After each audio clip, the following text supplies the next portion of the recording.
Yesterday I read my first ever Valerie Taylor novel. Valerie Taylor is one of the most well-known lesbian pulp fiction writers of the 1960s.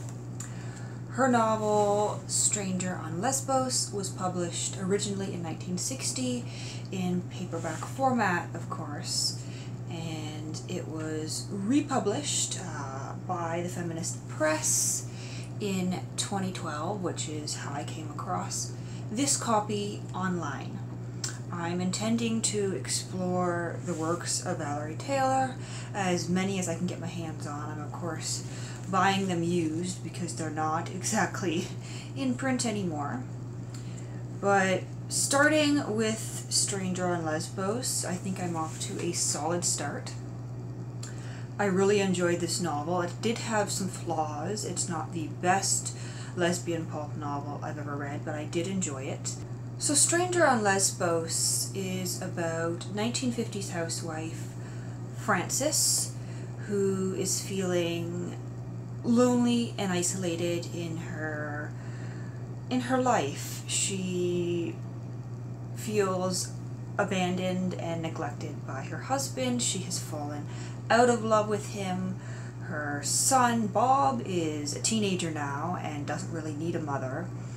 And she spends most of her days at home alone. And so her husband, Bill, decides that perhaps it's time that Frances go back to college to finish the degree that she never finished 15 or 20 years before.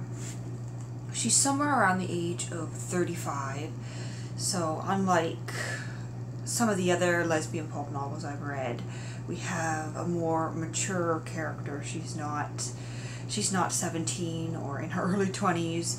She's a little bit more experienced. She's lived this life as a housewife for many years.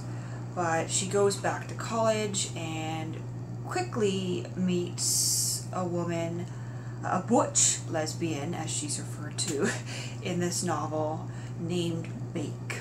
Her name is B-A-K-E, Bake, which is an interesting name. And shortly after meeting, they fall in love and have a romance which she hides from her husband and her son. And throughout the entire novel, she's conflicted about whether she should leave her husband and try to get a divorce, or stay and do the socially accepted thing and hold on to that economic and social security and stay also for her son. One of the things that I really liked about this novel is how in-depth Frances's backstory is.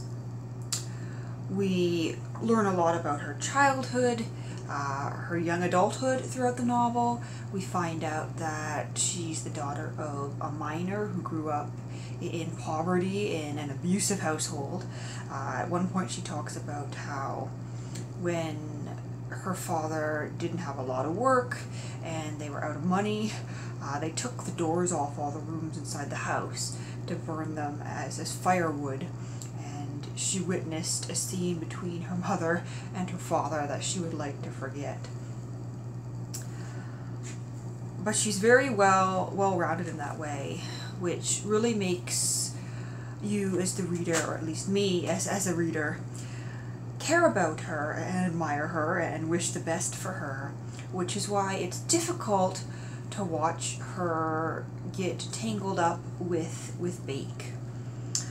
Because Bake as a character is not so likable.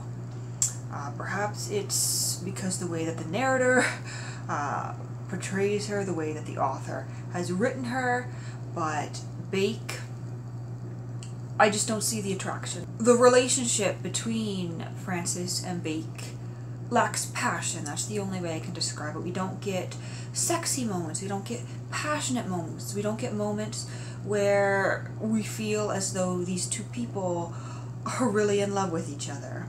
It's difficult to understand how Bake won Frances's heart because she doesn't come across as particularly charming. We're kind of missing that in in the portrayal of their romance, of their relationship. A lot of pulp novels do that really well. We understand why our main character would be in love with the woman that she's met.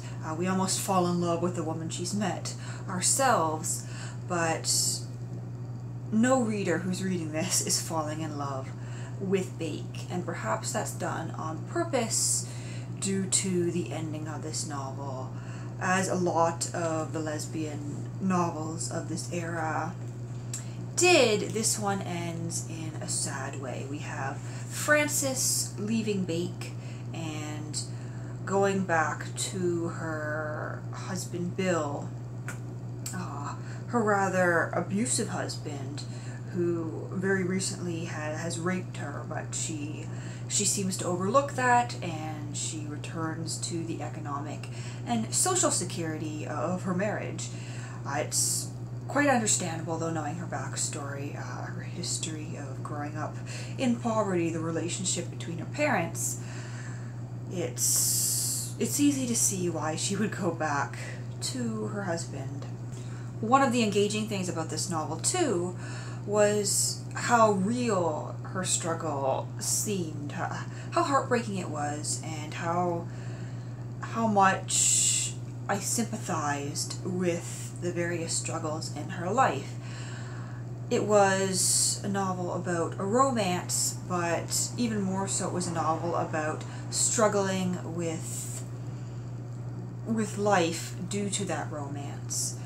One of her big concerns is her teenage son, Bob, who by the end of the novel is preparing to marry. He's 18 years old, and even though Frances would like him to wait until after college, he has met the love of his life. He's prepared to marry, but Frances is a problem. Frances is a problem for him because he's found out about her friends, as he calls them, about her lover, about Bake, and he requests, shortly after he and his fiancée become engaged, that Frances, his mother, break off her friendships, as he calls them, break off her relationship with Bake, because if his fiancée's parents find out about Frances and her friends, about Frances's secret life,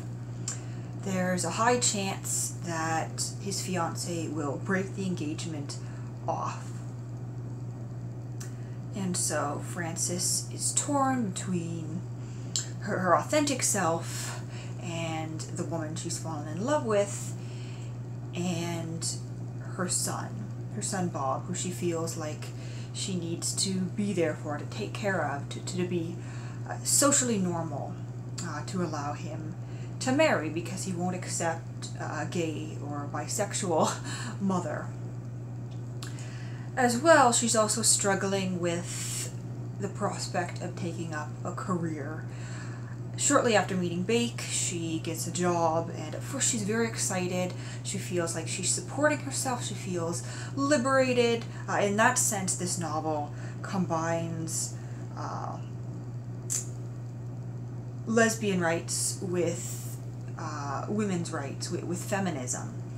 Not only is she claiming her right to love another woman, she's claiming her right to work and be independent and self-sufficient. But before long, she is getting a little bored with her work. It doesn't seem that exciting or that novel anymore, and she starts to consider, what if I really do leave my husband and divorce Bill? That means I'm going to have to work for the rest of my life.